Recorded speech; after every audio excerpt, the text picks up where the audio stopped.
Okay. A very good evening to you and a warm welcome to Newsband. My name is Lydia Odrada, and today we are talking about an interesting topic. It's interesting because it's that time of the year when we Nigerians are preparing for who becomes the next leader, the next president of Nigeria. Of course, over the years, there's been a lot of complaints from Nigerians who say that their votes don't count. The question is, why doesn't your vote count? Well, we've got Dr. Mefor right here today who will be talking to us on how elections get rigged in Nigeria. Good evening, Doctor, and warm welcome to you.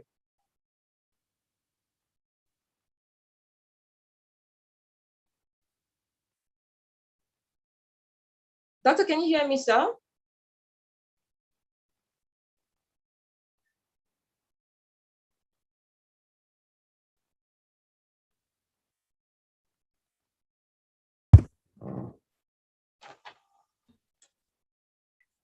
Hello, lady, is there any problem?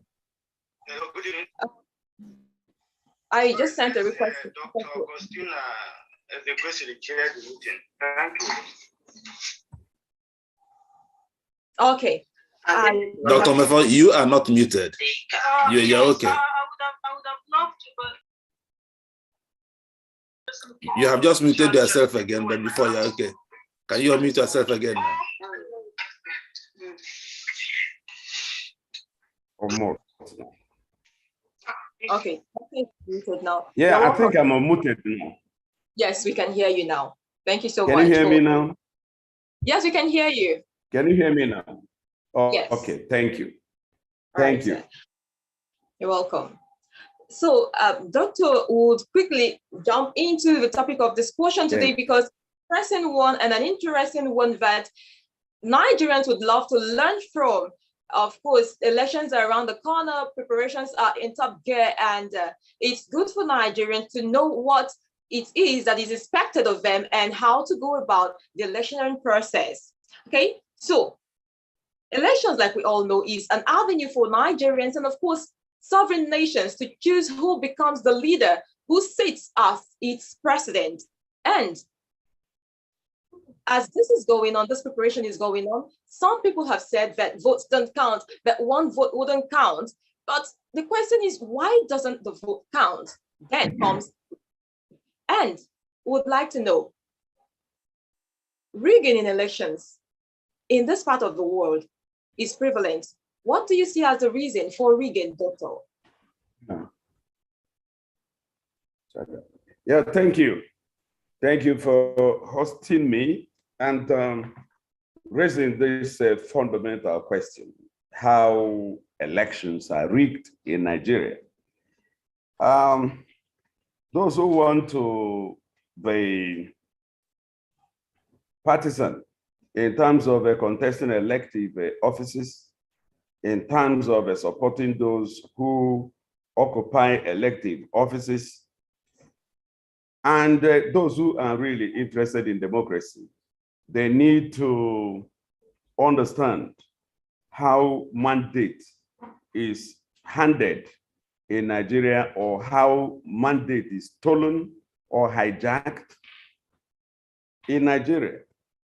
And I say this because we are here in another election cycle, and it offers almost 100% chances to replace all the incumbents from Taylor to the president of the country.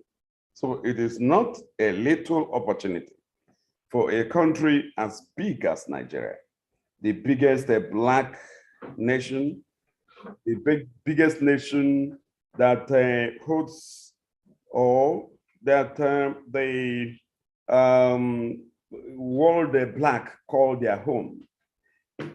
That is why I decided to take interest in that regard, and to research and to share my thoughts.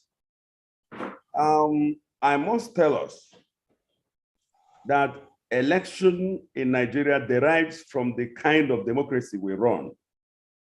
Nigeria is not yet a democracy.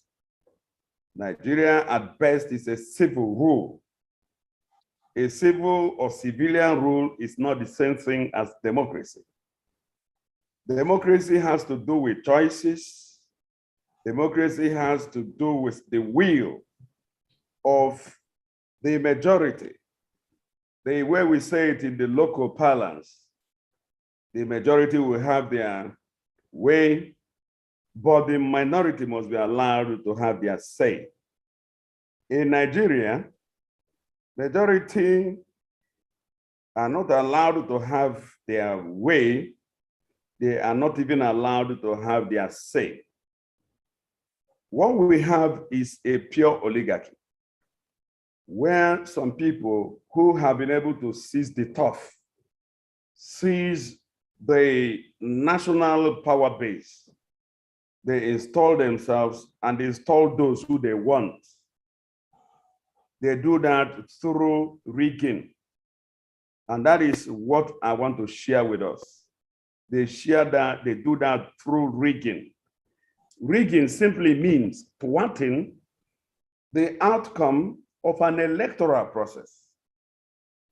Rigging used operationally in the context that I am discussing here, in relation to elections, in relation to electing who should be in charge of any mandate that is being decided by the people. What we have is very clear. Those who have seized the state apparatus, the coercive instruments of the state, those who have seized the treasury, those who have control over the electoral umpires, those who have power over what you call election security, those who decide all these things ultimately will have to decide the outcome of the election at any level, from councillor to the president. If you understand my bearing, you will see that if indeed you want to change a process or even retain it where it is good or bad, there are things you must understand and understand them very clearly. Otherwise, at the end of the day, you'll be playing from the fringes. And in the final analysis, you'll be left with the struggle through the processes of obtaining justice, through election tribunals, through the appeal courts, ultimately to the Supreme Court of the Federal Republic of Nigeria. We all know that these processes do not actually guarantee justice because the cost is prohibitive, very, very prohibitive. Even when you are able to afford the cost, you are still not sure of getting a justice. We have the case of Imo State, where the person that came forth became first by virtue of the interpretation given the process by the Supreme Court of the state Nigeria.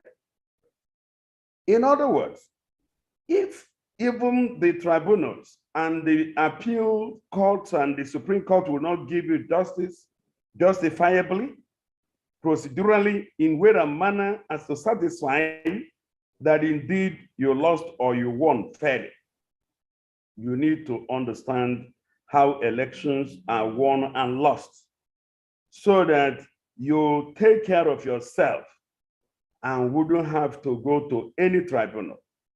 That is the reason why I am interested in discussing how and why elections are rigged in Nigeria. First, let me tell you why elections are rigged. Elections are rigged in Nigeria because well over 80% of Nigerian politicians have no alternative business address. Politics is their life. Politics is their source of income. Politics is their economy. They don't do nothing else.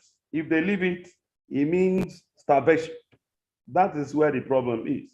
Because it means starvation to them, they will do everything humanly possible to ensure that they retain power or get into power. Bear this in mind. That is essentially the fundamental reason why there is this desperation to rig elections in Nigeria.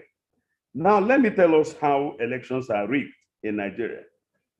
Then, when I'm done with that, I'll tell you how election rigging in Nigeria can be prevented or at least minimized, because I am not sure we'll be able to really stop election rigging completely. I am not sure if any country in the world has been able to really, cancel rigging. Finally, I'm not sure. But that is a story for another day. Let us look at how elections are rigged. The very first effort to rig election in Nigeria starts with what you call gerrymandering. Gerrymandering starts with what we even call, delineation of constituencies. Some constituencies that are rather small, too little to be a constituency, are made into constituencies. You will find them in so many places in Nigeria where godfathers have influence. I don't want to talk about North or South or wherever. No, let me leave that out. But I am saying that going by population strength, there are constituencies in Nigeria, federal and state and local government, that are not qualified to be called constituencies, electoral constituencies, so delineated for the same purpose, yet they have become. Why? Because of interest, political interest. They are trying to determine in advance the outcomes of the election by making sure that they have more constituencies in areas where they want to bring or deliver the holder of the mandate, councillor, governor, House of Reps, Senate, ultimately the president, governors. There are constituencies, and these constituencies are determined through delineations offered by the electoral umpires. In Nigerian case, you call them independent National Electoral Commission. You and I know that we need to do away with that word independent, because they are not. They are not independent. We all know that. But for the sake of nomenclature and to rely on the name offered us by the laws that we are under, that we are operating within its ambience, we are saying Independent National Electoral Commission, INEC. INEC, as we know it, is in itself, that is the name INEC, I've just told you, is a problem because it is not independent. What is truthful is the original name, NEC, National Electoral Commission. It was Abdul Salami Abubakar that came in and added INEC, independent to it, making it INEC. This is a story you need to take up for another day. But I'll tell you,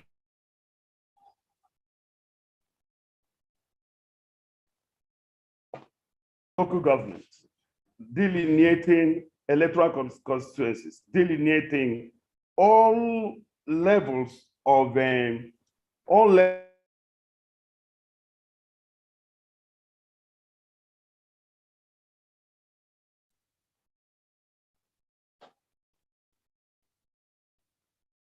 Doctor, can you hear me? Now, I am to a place like Itebilinof that should, local governments in Nigeria. You ask yourself, why should Itebilinof be a single local government? But it is.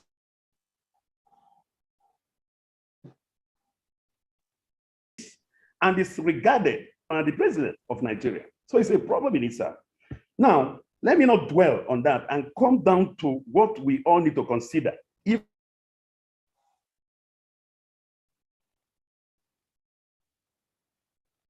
in the 2023 general elections, especially as it has to do with the office of the president, depending on your interest anyway.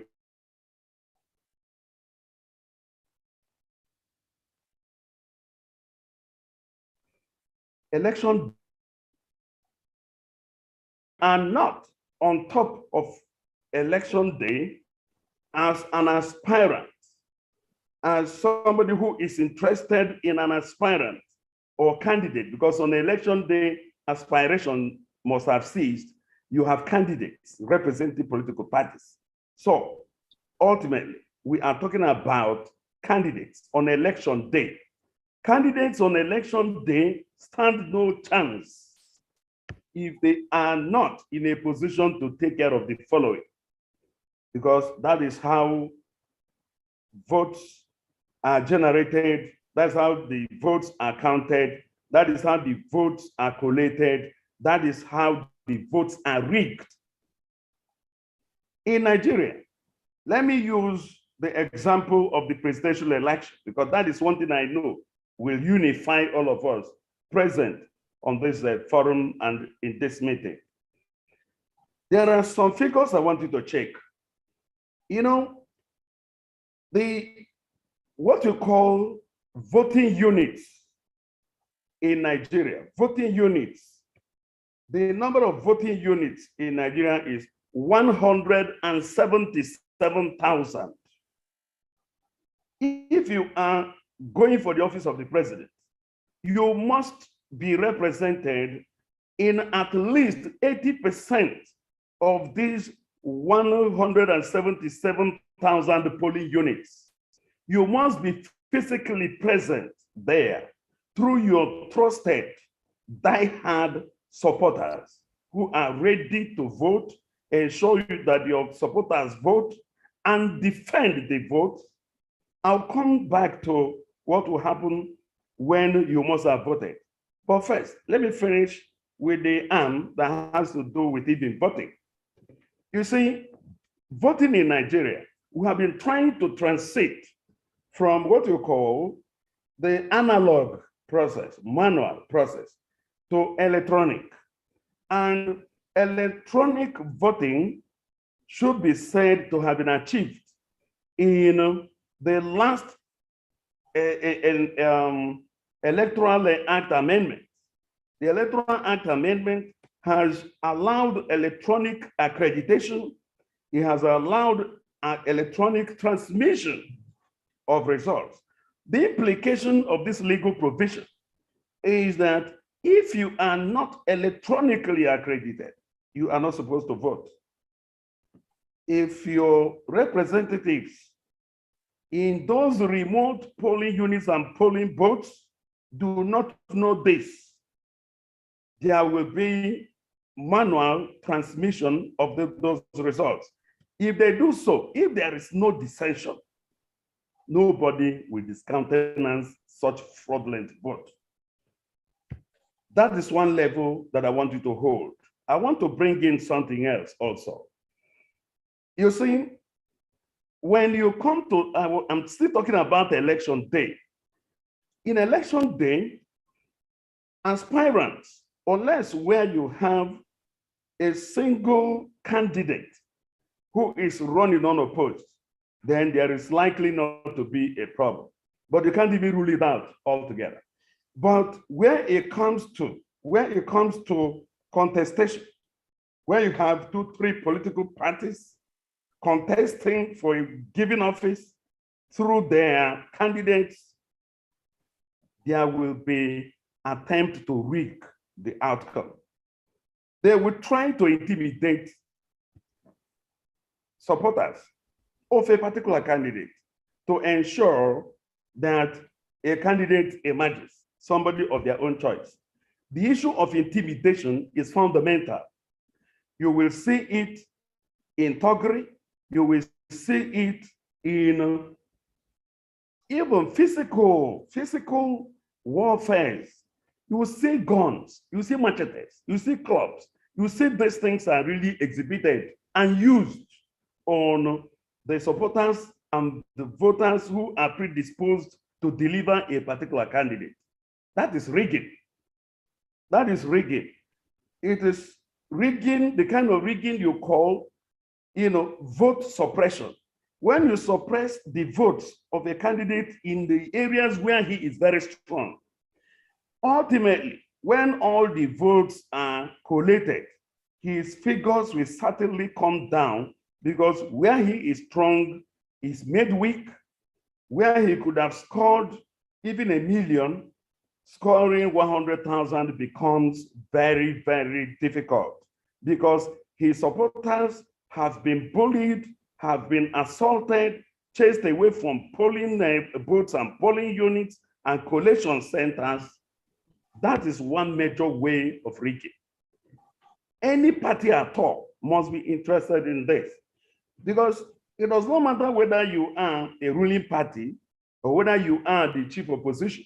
There are places where you are not strong, and your capacity to retain office as an incumbent will be encumbered if votes are suppressed in areas, in polling units, in wards, in local governments, in states where you are very strong. Ultimately, there will be overall suppression of the outcomes of your votes. Once that happens, you will see that somebody that was beaten or that would have lost is now a victor. He wins. Only the tribunal can upturn it. That is one level of it. Another way they rig, another way they rig elections, which I want us to pay attention to. There are things you call sensitive materials. One of them is the electoral, what we call the result sheet. The result sheet is actually marked with some security features. In other words, if the supporters and representatives of political parties and candidates are not aware of the features that will tell them which represent what you may call the original, they may allow fake result sheets to be used. If they don't know those distinguishing features, which are actually inserted from the origin where those result sheets were printed, they are embedded, and only INEC can distinguish it. It can just be INEC written on it, but it is a watermark. That watermark, if you don't know that that watermark is there, as somebody representing a party or a candidate, you will see a result sheet. The result sheets, the fake and the original will look identical. Only those who are trained, whose eyes know, because they are already trained to recognize those marks, those eyes, those people, those representatives will go straight looking for those marks. If they don't see those marks, they will insist that this is not the original. And if you do not have the original result sheet, do not vote. There is no point because the results have already been written somewhere else with the original. And INEC will recognize only the original result sheets that they issued. It does not matter who collected those original result sheets. It's not the business of INEC.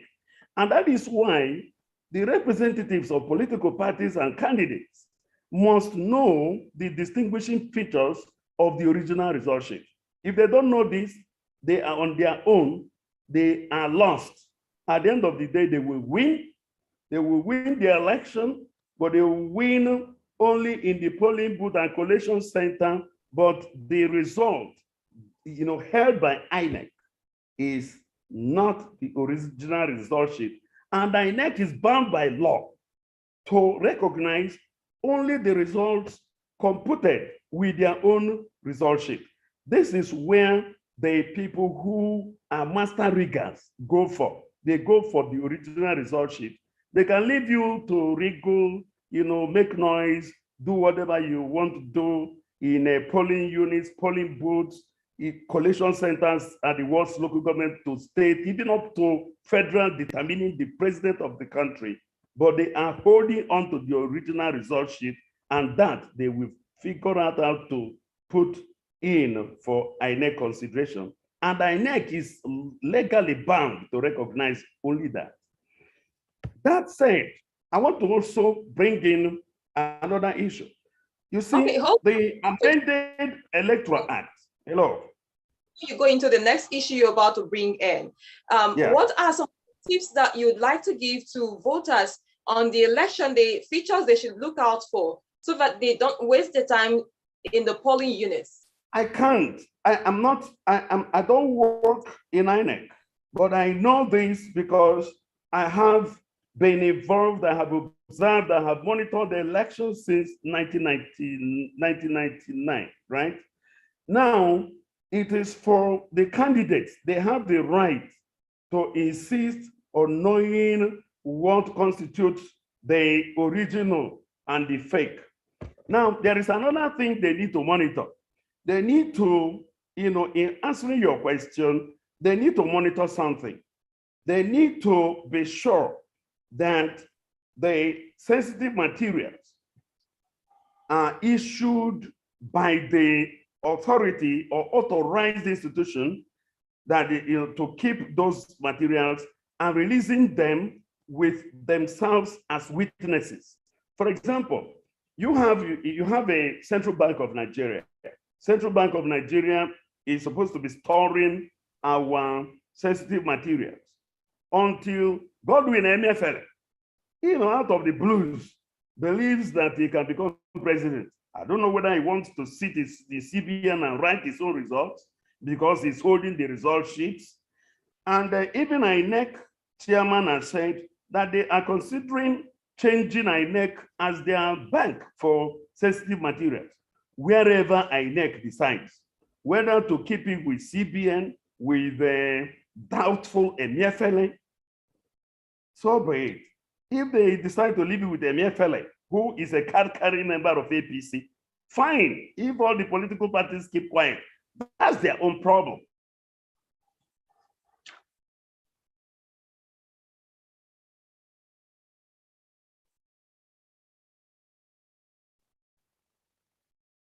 Doctor, are you there? And kept in the branches of the CBN where they have a branch, or they move it to the closest branch of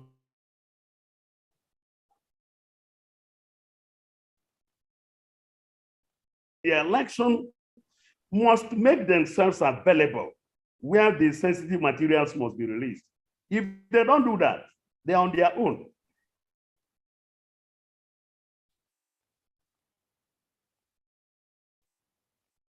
If they manage to deploy, without ensuring that the sensitive materials, especially the election results and the ballot papers, are intact and released at their own instance,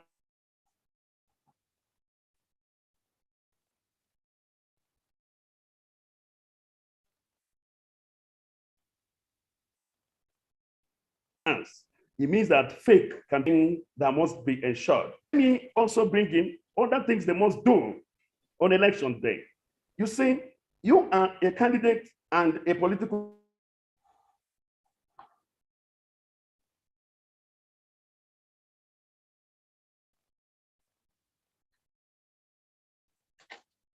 party representative. It's your job to ensure fairness for your party. Accreditation must be by beavers. Beavers the machine. You must insist on it. You shouldn't, if they keep quiet, if they don't insist on beavers being the only way of accrediting the voters, there is a major problem there. The major problem is that some political parties will use money, use intimidation, use pressure to get the presiding and other electoral officers to use manual accreditation. Let me tell you the danger with manual accreditation. Manual accreditation is done with a voter's card.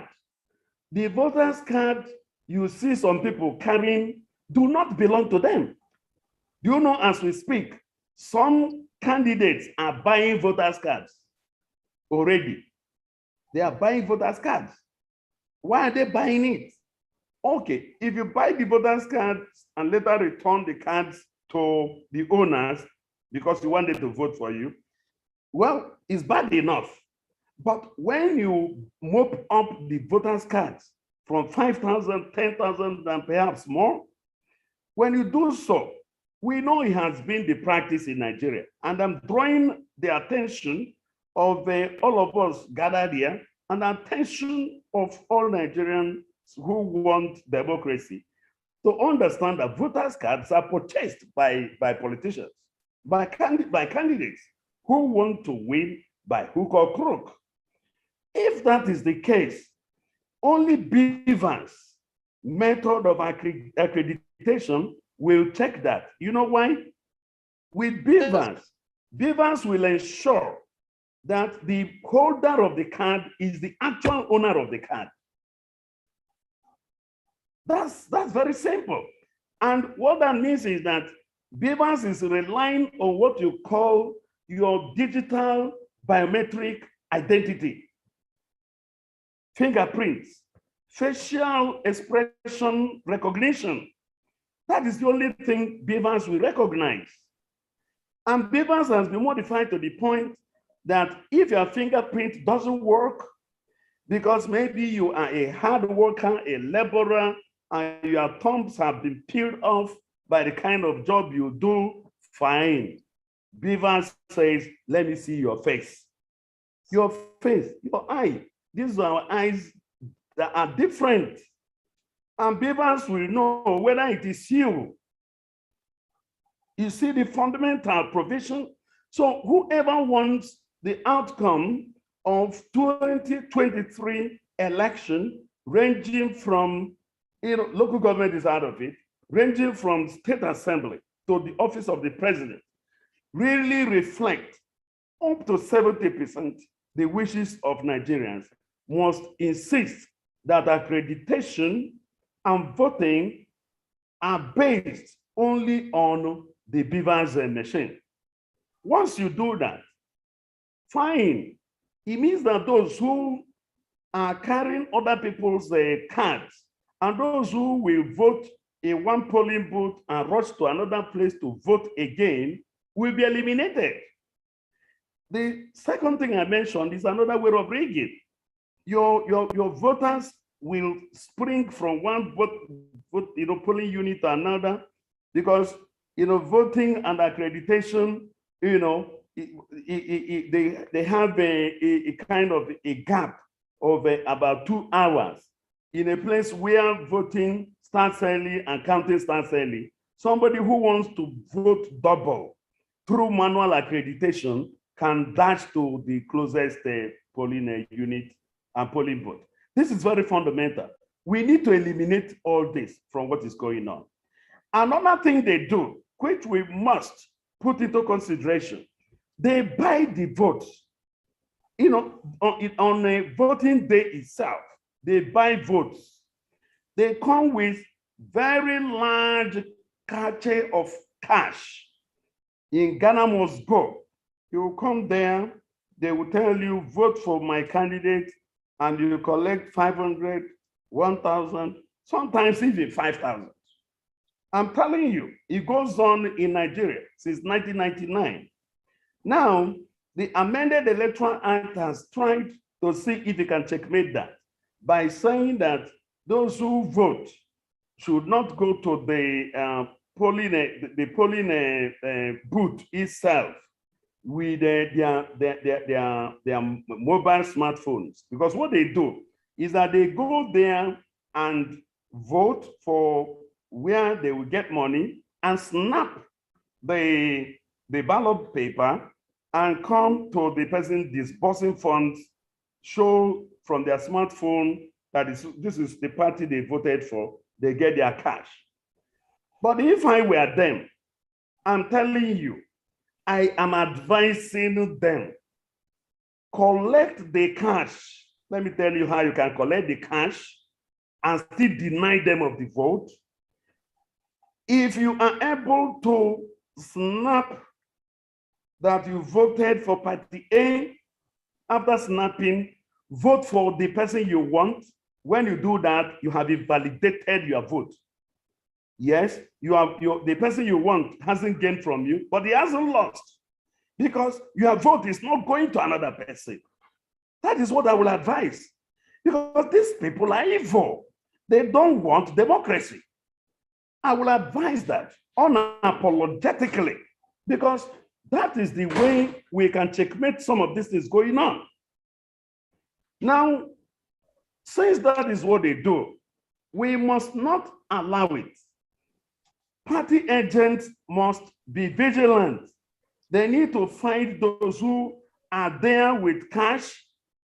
Make sure they find a way of reporting what they are doing to INEC, to security agencies, to their own party officials, their own collation points. Let their own party know that in a particular polling booth, this and this and that happening. When you do that, you are helping. In case of litigation, it will become part of the evidence to show why election result obtained through such a process must not be allowed to stand. It's very fundamental. Now, another thing, apart from the fact that the chairman, they buy votes there on the spot, we need to understand the collusion that we experience from the election security enforcers. Security agents have not been neutral enough, as far as I am concerned. In fact, if you read the reports of local agents, you know, that is what you call the monitoring groups and international monitoring groups. If you read their reports, and even the reports of INEC, you will see that even INEC is not happy with the way security agents have handled elections. They are not, you find that in their own reports. What I have personally observed is that when brazen election manipulation, election rigging is going on, and these things border on clear criminality, the security agents, including the police, they look the other way, and these things happen. Let me give you an example. Somebody would come to a polling unit with a Ghana must go loaded with cash. Is the polling unit now a bank? And money is being disbursed to people. I asked one of them once in an election. You know what the person told me? The person told me that, well, he came here to give his cousins that are going to travel money. I said, so is where they are voting, you give them money. You know, your cousins can't come home. They can't meet you somewhere else, but here, that was the answer I got. I drew the attention of the policeman there. He didn't do anything. Now, that brings in the next problem that leads to election rigging. Another issue that leads to election rigging in Nigeria is election security fund. Election security fund is not handled by INEC. Election security fund is handled by the executive arm of government. The executive arm of government that is standing for the same election is the one giving the police the money for election. There is what we call Piper syndrome in communications and journalism. Who pays the piper dictates the tune. If I am the IG of police and I receive 1 billion naira for election security, my dear, I have to be mindful of the person that brought the money. If I am the commissioner of police and I get 50 million naira for election security from the governor, my dear, I need to treat the governor with caution, because the money, right? Maybe I would want to ask for more in case what he gave me is not enough. Why do I have to antagonize the governor? That is why we have often said that election security and the police operations within the days of election must be submitted to the chairman of Independent National Electoral Commission. He will be the one to disburse the money for election security. He will be the man that will, within the 3 days, command the IG of police and the police commissioners. Until you do that, those who bring the money will insist on what the money will be used for and on. That is life for you. So it's another way election is rigged in Nigeria, because where the police and other enforcers can do something, because he may anger, he may not satisfy the person that brought the election and security fund. They don't want to really be as professional as They ought to be. and as hard as they should be. We have seen places on video. If you have not seen those videos, I'll send to you, where police will enter collation centers and disperse people so that certain party representatives do not enter collection booths. We have seen where security agents have refused party representatives, candidate representatives from entering collection centers. They are on video. So it's not my opinion. It is a way of rigging election. Because if you are a candidate in this election and your own representative allowed where to witness, to see, to be part of collection of your own result, how on earth will you believe that that result was collected free and fair if it is not collected in your favor? You cannot. You're human. And we have seen this problem. You know, election litigation in Nigeria, the number of litigants, election litigation in Nigeria is the highest in the world. You can Google it. It's the highest in the world. The number of candidates that go back to court to see if they can recover what they consider their own mandate stolen is the highest in the world. And why is it so? Part of election funds and the election security, is what we are talking about. Overall, regarding election security, I am drawing our attention to one fact. Security agents in Nigeria have soft spot for any incumbent. Yes, it's not just my opinion. You can find that in the reports of local observers, international observers, and even the report of INEC, that they have soft spot for incumbents. What that means is that once an incumbent is contesting to return or has his own anointed candidate in an election, security will not be neutral. So should it be that every election there should be a new set or a new crop of security agents taken on board or brought on board just for the election process? That is not what I said. I already gave a prescription.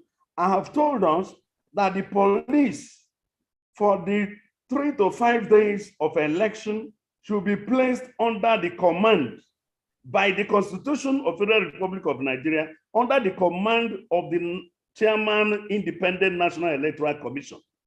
Once you do that, whatever happens through security, what we call election security, the chairman of INEC will take responsibility. And the IG and his men will also defer to him because they know that by law they are under him. As it is now, the IG cannot listen to chairman of INEC on election day. By law, he is bound to listen to the president of the Republic of Nigeria. That is where the problem is. Don't forget that INEC chairman is even the appointer. The INEC chairman, the INEC chairman, the president of Nigeria is his appointer. And because the president of Nigeria is the appointer of the chairman of Independent National Electoral Commission, it does not allow the commission to be independent, because everything will have to be resting on the presumed neutrality of the president of Nigeria. The president of Nigeria is human, and he too may be going for re-election. Do you see where these whole things lie? The president is standing an election. is the one giving IG or police money for election security. Who do you think the IG will listen to? You know, this is natural. I am a social psychologist, and I'm talking from professional perspective. These are facts of elections in Nigeria. I'm not done yet. Let me give you more. You see, there are other ways they still rig election. Collation. You see, between the polling units where the results of the polling booths are gathered. By the way, I hope we know that when we say that Nigeria has 177,000 polling units, it doesn't mean polling booths. One polling unit has a cluster of 10, perhaps 20 or 30 polling booths, depending on the location. Some may be less than 10, but some may be as many as 20. That is what happens. Now, when the votes, all the ballot boxes are brought to the polling unit, it will now be counted. If the party and candidate representatives are not there where the votes, the physical ballot papers are counted, physically counted, there will be a problem. A candidate can be rigged out, even if he won in that polling unit, it can be rigged out. That's one thing that happens there. It doesn't stop there. The candidate can also be rigged out if at the end of the day, you see, election statistics, have shown that the turnout for election in Nigeria is just on the average about 30%. What that means is that 70% of Nigerians don't turn out, but their ballot papers will be made available. You see where the problem is? You have a polling booth of 500 voters, and only 150 turn out. What that means is that you have 350 ballot papers that are not utilized. If your candidate does not pay attention, another party's agent will buy the ballot papers that are not used, and they will turn print for the people that didn't come, and it will be computed in favor of the person that purchased. That is what goes on. We expect that if we insist on a BVAS accreditation, BVAS is equipped with the capacity to record the number of people accredited, and therefore would show the number of cards that are not used. That's what we expect. That is what happens on paper. But again, there's what they call incidence form. Incidence form is part of the rigging process. Incidence form that shouldn't be provided for more than maybe 10 pieces can be brought up to 200, 300 in a particular place. And the incidence form, once authenticated in a polling unit, in a polling booth, as having been entered into, it becomes a legal instrument. In other words, the individuals representing parties and candidates must insist that there must not, for any reason, be the use of incidence forms. And if it must be used, it has to be really minimal, maybe 2, 3, 5, certainly not more than 10. Once you allow incidence forms to be used beyond 10 voters that have presumably legitimate claims, then you have actually allowed the rigging to take place. Because remember, I told you that those who are carrying the cards, those who are carrying those cards may not be theirs. And those who carry cards that are not theirs, cards that were purchased by politicians, what they will do is to seek incidence form. Because incidence form is based on the fact that you cannot be accredited based on BVAS. So the only way to stop such people is to insist that there must be no use of incidence funds. That's the point. That's the simple logic. Once you allow it, it becomes a legitimate part of the figures that will be used in declaring the winner.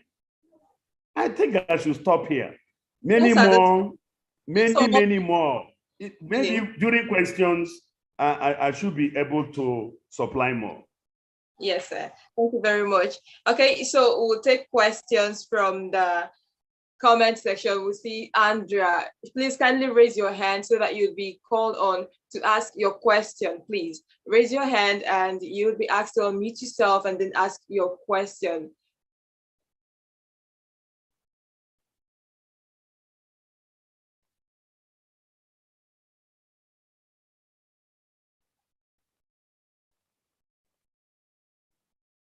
Okay. Gabriel Ogbe, please unmute yourself and ask your question.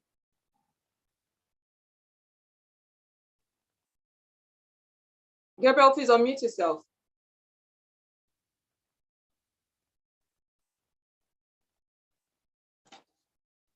Okay, Gabriel, can hear you. Can you hear me? All right. Good evening, everyone. Thank you so much, Doc, for the lectures. I've learned so much from your information you give today. But I've gone through the new BMAS, that's the electoral guideline, and I've seen that most of the new updates is no more. The new updates have taken care of some of the issues raised. For instance, the issue of the incident form may not arise again with the use of the beavers. But my concern now is where you mentioned that some places might jettison the use of the beavers because of an agreement between the agents. So if such a case arises, maybe connivance with the agents and maybe the popular party decide to buy up the agent of the opposing agents of the other parties, what would be the likely outcome of that election if the beavers is completely jettisoned and they ended up not accrediting through the, but they sort of do it manually? Secondly, we used to believe that the voters register, the register of voters, determine the ballot papers that go to a particular polling unit. But of late, the new guideline now says that is the number of PVC collected that would determine the number of ballot papers that go to the polling unit. If that becomes the case, there will be no more need for computing values on the basis of number of persons on the voters register, isn't it? So those are the few concerns I have. I will get to the clarity. I don't know whether the information you have given here is still part of the new guideline. I've gone through the guidelines a bit, but I've not really thoroughly studied as much as to get used to the new development that INEC is actually bringing on board. Thank you, sir. That's my questions and the information I want to give. I think it's clear, right? Thank you very much. Doctor would respond to your question. Okay.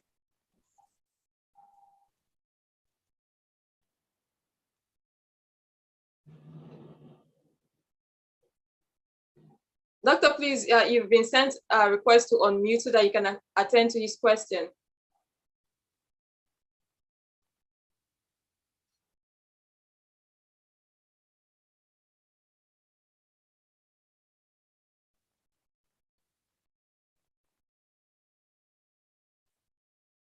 Doctor, please unmute yourself and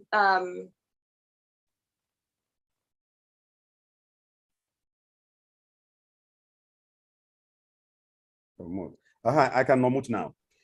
See, the white man will always tell you that it's better to err on the side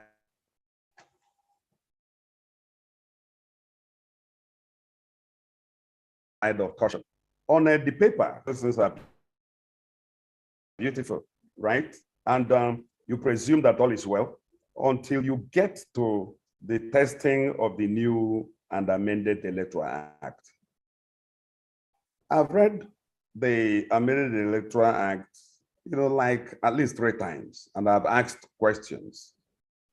2 questions you've asked, I've raised, the same queries. Do we need to still worry if the PVCs that are not collected will not count? But the desperation of the Nigerian politician is so appalling. It's so terrible to the point that those PVCs that are not collected can be purchased by them, the way I know them. I'm telling you the gospel truth. And they will try to see if the unutilized PVCs can be used by their supporters that are not registered using the incidence form. That is what I am drawing attention to. I know that this is a very strong possibility. And these PVCs are not with INEC headquarters. They are with INEC in local government offices, local government. So how do you guarantee the fidelity of these cards in those places on election day? They can be hired. Those cards can be hired and returned after election. And you will not even have evidence that they were used if incidence form is used. So we need to understand some of these things. And you see, there is also a big problem of the fact that INEC does not have enough staff. The people that really organize elections in Nigeria are ad hoc staff, youth corpers, mainly teachers, right? Underpaid. These ad hoc staff are not paid well. 10,000, 15,000. When you know that a politician is there with 50,000, 100,000, and this is Nigeria. Let's face reality. This is what goes on now. It's not that I suspect that they will or they would. My observation has been reflected in electoral or election reports as things that have actually happened that taint the outcome of Nigerian election results. And that is why I said, why is it that we have the highest number of election litigations in the world? It's because of these things. When somebody is not satisfied with the process, the outcome is never the issue even. If you lose and lose fairly, you will not worry, you will go home. But when you know that there are issues rooted in a mystery, things that are so opaque that you didn't see and nobody allowed you to see, the heart is always conjuring up something. You will believe that the election results have been written against you. It may not be.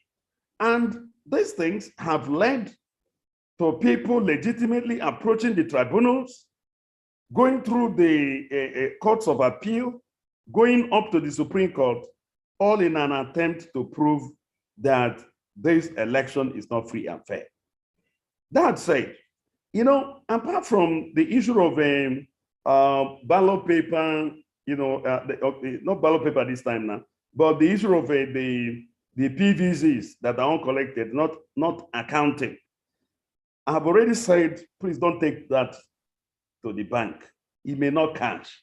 I've already given you reasons. If these things are right inside the office of Professor Yakubu, we may be looking up to one man. But here, we're talking about at least 774 locations where these cards are located, as we speak, handled by more than 2,000-3,000 individuals who have access to the same office. How do you guarantee the fidelity? With incidence forms, those cards can be used and returned, and there will be no evidence. So insist that nobody should use incidence form for any reason. If you are not captured by beavers, please go home and wait for another election cycle. That is what I would recommend. Now, the first arm of your question was saying that, can you remind me again? You said there's something concerning moderator. Can you recall the first arm of his question? Okay. A moderator. He did ask of election. He first said of PVCs, and then he talked about electoral guidelines that has been modified, even though he does not have full information of the guidelines and how it's applicable. So there was a particular issue he mentioned, apart from modification of the guideline. There is something he said that has been taken care of by the modified guideline. I can't, put my finger, can't wrap my head around that now. But on the fidelity of the modified electoral guideline, please, the white man will tell you that the taste of the pudding is in the eating. It has not been tested. They just did that. Now, there was one question I asked about internet penetrability. Whether that will, because I'm aware that Nigerian internet penetrability may not be more than 50%. Then I asked the question regarding areas in the country where internet penetration has not really covered sufficiently.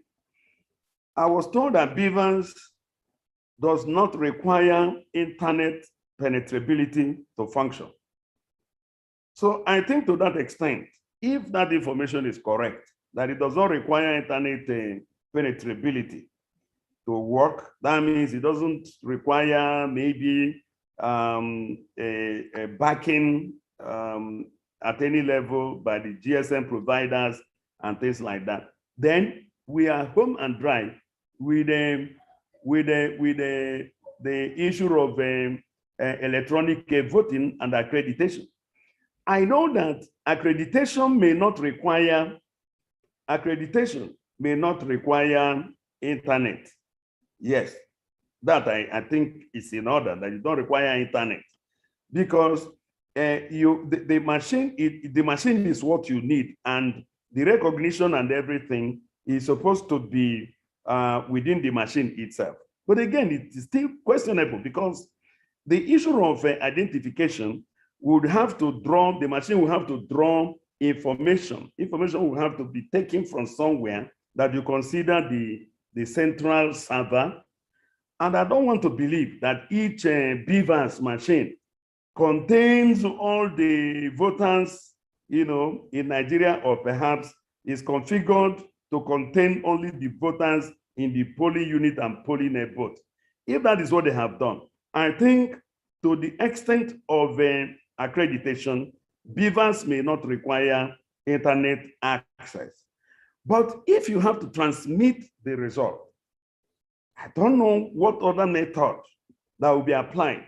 Using my little knowledge of information communication technology, I don't know any other method that would permit you to transmit results from the polling unit to the central server or the central collation point without having access or without having to rely on internet connectivity.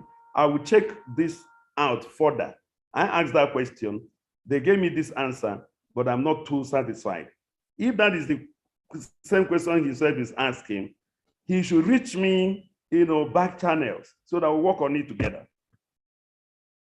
All right, Gabriel, I hope that was taken care of. Let's take the next question from Stanley. Stanley, if you're still here, please unmute yourself and ask your question.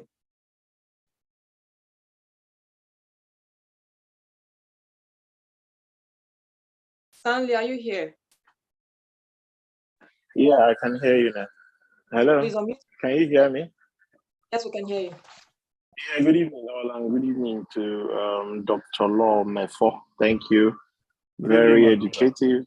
Thank you. Very educative and very enlightening session you have I think the problem with our country, I've been present in several elections, watching, voted, and like Doctor had mentioned earlier, if only the beavers can be able to transmit results from the polling units directly without having to go from one local government, then to the state capital, from that state capital to the headquarters of INEC, because these movements are where impunity are being perfected. And then secondly, too, the beavers would have also saw, because we hear several times, because I have also been close to some aspirants, different parties, no particular party to mention, but I've been close to some aspirants who tell you how much they have paid to INEC staff to give them sensitive materials or give them upper hands in the electoral material that they use to turn their opponents, albeit illegally. So I think the only way we can be self-assured that our votes will count in Nigeria is for beavers to work perfectly the way it is being talked about. Because anything short of that, my brothers and sisters, is still going to be a very tough fight, but we can't give up. We must continue to fight until everybody knows that his or her vote actually counts. They must transmit it right there where the votes are being casted. And I don't know why it is so impossible for us to get to that technology that is almost seen all over the world. At least most European and American countries, you transmit results live immediately as you are punching in your votes. There and then, when the results are declared at the polling units, it should be gotten at the head office of INEC rather than going from my local government. Then they go to the state capital. Then from the state capital, they now start transmitting to Abuja. Maybe one ballot box, they snatch ballot box, they do this, they do that. In fact, I think that is the only thing, the only hope we have is that the beavers should work. And that is only when we can be guaranteed that the government really means well for good governance in Nigeria. This is just my own contribution. Thank you. Thank you, my brother. Thank you very much. Do we have more questions? If you have a question, please kindly raise your hand and you'll be called on to ask a question. Now, I want to add a bit to what my brother just said. See, let's face reality. You can use beavers to do accreditation, use beavers to do this and that. If you are not able to transmit the outcome of the beavers' imputations and computations to the server where collation is taking place, you haven't done anything as far as I am concerned. And that is why I was talking about that internet penetrability. That if the internet will not be needed, beautiful. It means that where you don't have a internet cover, where you don't have internet cover, where you don't have internet cover, you can rely on the inbuilt capacities of the beavers. But if you cannot transmit the results to the collation point, the electric, if you are familiar with what you call Excel package, that's what my brother was talking about. As you are punching in your vote, the total is appearing on the other end. You don't need any assistance. The computation is done by the machine itself. But if you will have to wait until they carry the beavers to where they will have network to enable them to transmit, they can alter the figures still. I don't think that any machine is made to the point that those who know the codes cannot break into it and alter the figures as they want. What I believe that will carry the ultimate fidelity is the taking care of real time. Real time here, I mean as you are voting, just like my brother said, as you are voting, the result is appearing. And the point where collation is taking place is being observed by INEC officials, by party representatives, and nobody will be given the chance to begin to, alter the figures. Because as you're doing that, people with their smartphones are capturing what you are doing. People with their smartphones are capturing what you are doing, and they are there and then challenging you. And it's not just one party. In the presidential election, you have 18 political parties, and I'm aware that 16 of them have already submitted their forms, waiting to nominate the vice presidential candidate. So we need to keep interrogating this, because if there will be no electronic transfer of results, instanta, I don't think that we have much to hope for as an outcome to rely on in 2023 general elections. Nothing has changed as far as I am concerned. That's my view, and I stand to be corrected. Thank you very much, Doctor. That's in depth. You've really gone in depth on the topic of discussion for today. However, in conclusion, we would like for you to give us your closing remarks on the topic that we have talked about today. For time's sake, we will be wrapping up in about 3 minutes. Thank you. Thank you for giving me yet another opportunity to wrap up. First, I want to thank the wonderful audience. When I checked the number of participants, quite overwhelming. It means I've not been talking to the pretty lady alone. We have a great audience that has been participative as well. They understand how important this issue is to us in Nigeria. And even those of them who are not resident in Nigeria, if perhaps more worried than those of us who are here in Nigeria on the need to have an election that people can say that is that this is the outcome, this is the wish of the people. Nobody is saying that democracy is necessarily the best method to ensure development. I don't think anybody has ever argued that. But the democracy ensures what you call the will of the common superior. Majority having their say, having their way, and minority having their say. That is what the democracy ought to ensure. And the ultimate demonstration of the people's will is in election. Election is predicated on choices. People have their choice. For example, the 4 key political parties in this election at presidential level, APC, PDP, Labour, and then NNPP, have brought their candidates. Those are choices. People choose who they want. You have Ahmed Tinubu there, you have Peter Obi there, you have Atiku there, and you have Kwankwaso. People have choices. But the problem is that when the people attempt to choose who they want, they are bridged by certain technicalities. And these technicalities, once they do not allow people to express their wishes in terms of choices, they constitute rigging. Rigging simply means thwarting the will of the people in choosing who should govern them. It does not matter who they choose. That is my position. If they choose an idiot, they will live with it. That's their problem. But no one man is wise enough to decide for 210 million Nigerians who should be their president. That is why I am interested in this subject matter.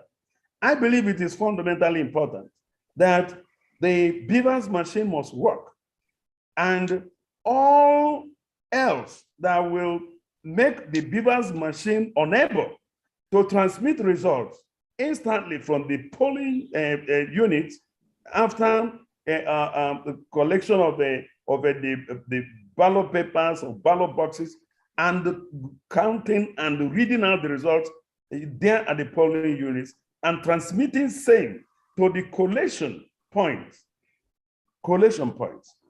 then it means that the people's wishes can still be thwarted somewhere along the line. Why I say this is because from experience, since 1999, I have been very, very active. The only difference is that I have not been involved in participating as a candidate or as an aspirant. I don't want, because I don't believe in the process, and I don't have money to bribe anybody, bribe whoever, police, electors, INEC officials, like my brother said. I will not do that. And why we are fighting is to have fidelity infused in our electoral process, so that some of you will be able to return home, those of you who are not in Nigeria, and those of you who are not in the Southeast will be able to go home and contest election, win or lose, based on what you were able to do, and not because you didn't have money to bribe anybody. That's what this whole thing is all about. Rigging in Nigeria has become institutionalized. I want you to read one article, just one article. The article, I wrote it few days ago, not more than 5 days ago, which I believe, inspired the TV station to ask me to come and explain further. The title of the article is as banal as how elections are rigged in Nigeria. When you read the article, just Google it, it's everywhere. Google it, read it, send more queries to me. You see my phone numbers, you see my Twitter account or handle, you will see my email address. I want this conversation to continue beyond this point. Call me up, let's talk. Let us ensure that there is democracy in Nigeria. I don't want military to return to the turf because they haven't proved to be any better. But what we have in Nigeria is tending towards one-party system. It is tending towards fascism. Let me tell you why I am scared of it. Many people may not know. In fact, a military dictator is better than fascism. You know why? The world will know that you are in a military dictatorship. In fascism, it appears to, is chameleonic. It will present itself as a democratic setting. If you tell anybody in Nigeria that we have dictatorial problems in Nigeria, they will ask you, but you just finished an election. Why did you retain the same man? But you and I, may not be able to swear to God that our votes return Buhari. What is there nonetheless?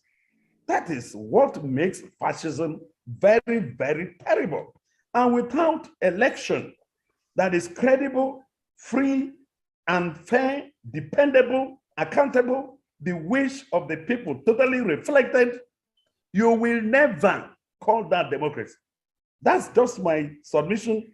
And I believe that we can do it. Yes, we can.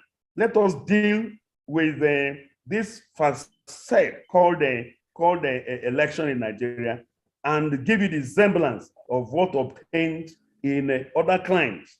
There are practices. I'm not even asking for best practices. I'm not even asking for that. I'm asking for the basics. Let people vote. Let their vote be counted. Let the count count. That's all I am saying. Nothing more, nothing less. I thank you once more for this wonderful opportunity to share with my people. Thank you very much, Dr. Lord. We really do appreciate you. Let the count count.